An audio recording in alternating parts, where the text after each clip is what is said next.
Here it is. Finally got a clamshell wagon. 1976 Pontiac Grand Safari. This car, as you can see, now the paint is shot on it. You can see it's rusting through on the roof and the hood there. But it's got some rust spots on it. Underside is unbelievably clean though. But not bad, a pretty good starting point. Doesn't need a whole lot of body work, so that's pretty good. And it's complete. Just got it yesterday. Some lousy weather, but I figured I'd want to take a video right away anyway, so. It's a pretty sweet car. This car is over 19 feet long. Pretty incredible. This car has so much room in it. This car has a 400 cubic inch Pontiac V8. And just look at the amount of room. I'm trying to step on potholes here. It's windy, it's rainy, this is awful weather. The amount of room on the inside of this car is just amazing. Now this, with this seat back where it is, to the rear gate, oh, it's the spare tire cover, I got that off. The glass, motor for the glass retracting is sometimes working, sometimes not, so I gotta look at that.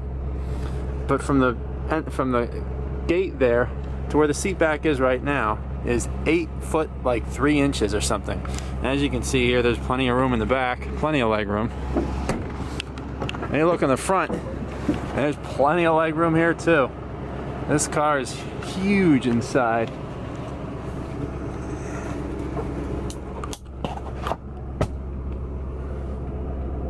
Pretty sweet. This car's got the Pontiac called the Moroccoed vinyl interior. It's got these kind of fancy looking, Spanish looking almost little buttons on the strap. So it has power windows but manual locks. It's got a power front seat.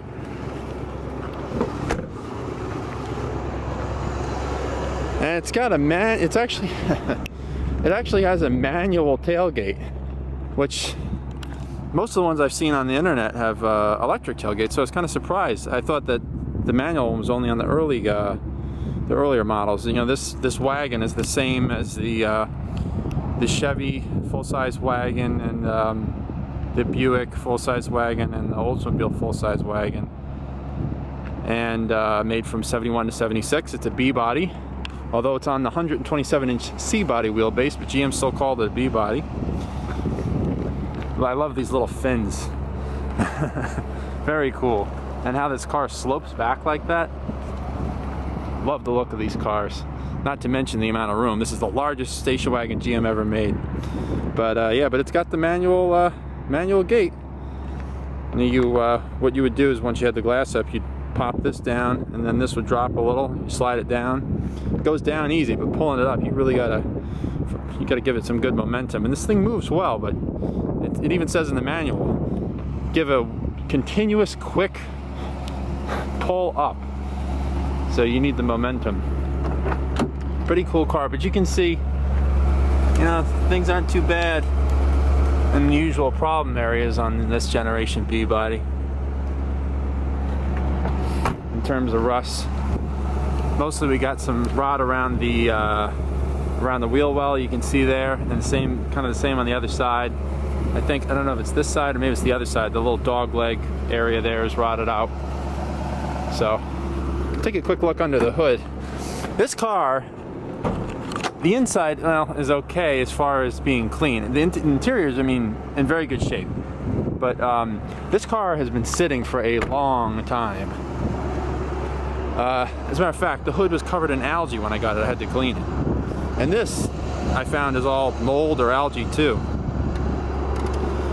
I mean, the car needs to be repainted, that's a given, but... So here it is, the Pontiac 400 cubic inch V8.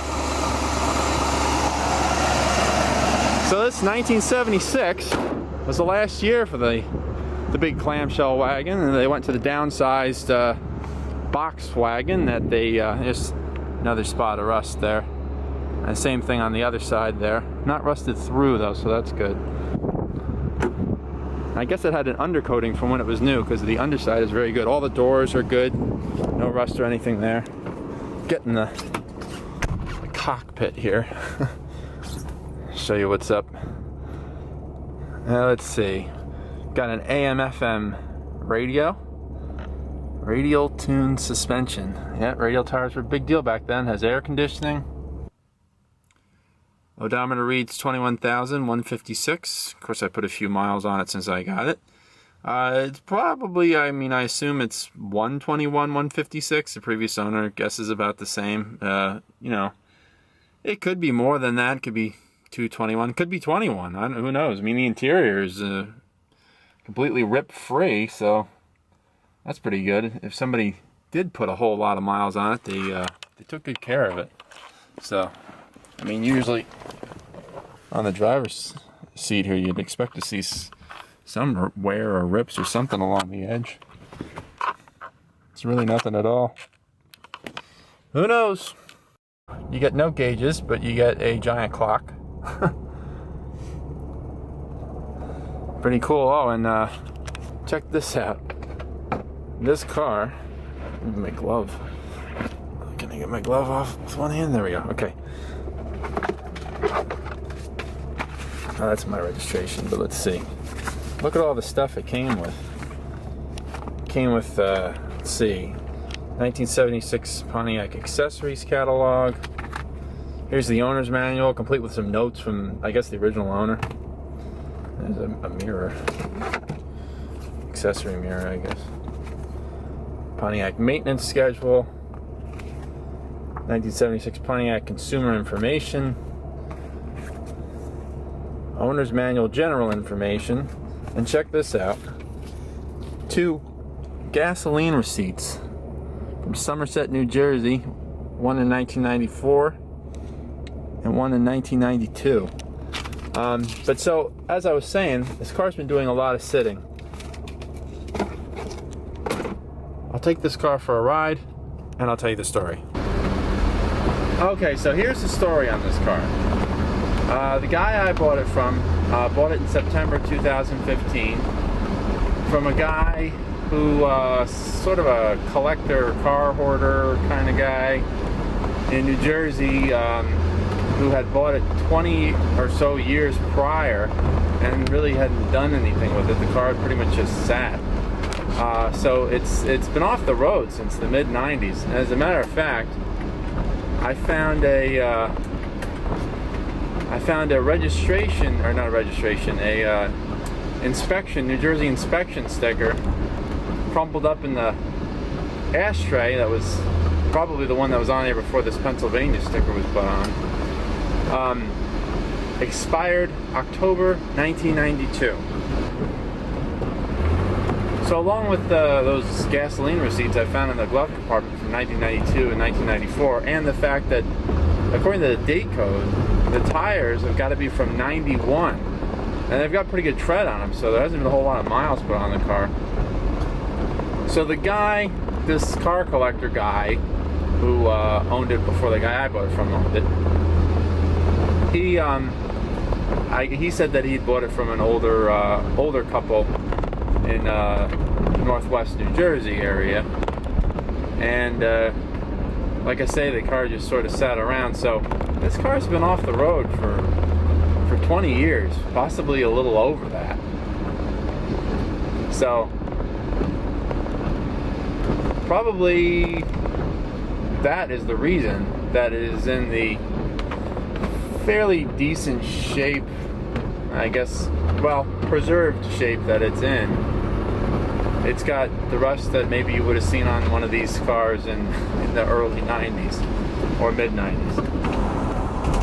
So you'll notice on this car that there's a light on the dash there. That's the brake light.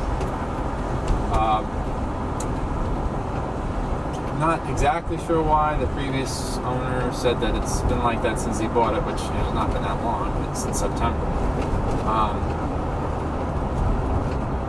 It looks like the master cylinder was replaced at some point fairly recently, because it's not as thoroughly rusted as I would figure anything over, I don't know, 5 to 8 years would be. You know, the big old cast iron master cylinders, the top that's on it has that kind of gold anodized look, you know, whatever the heck it is they do to that metal, to the steel.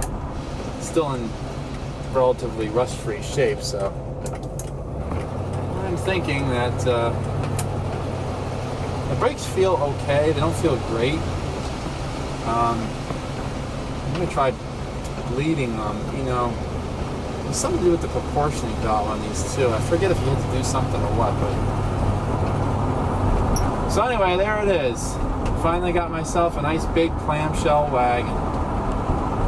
This car is a boat. Pontiac. Driving excitement.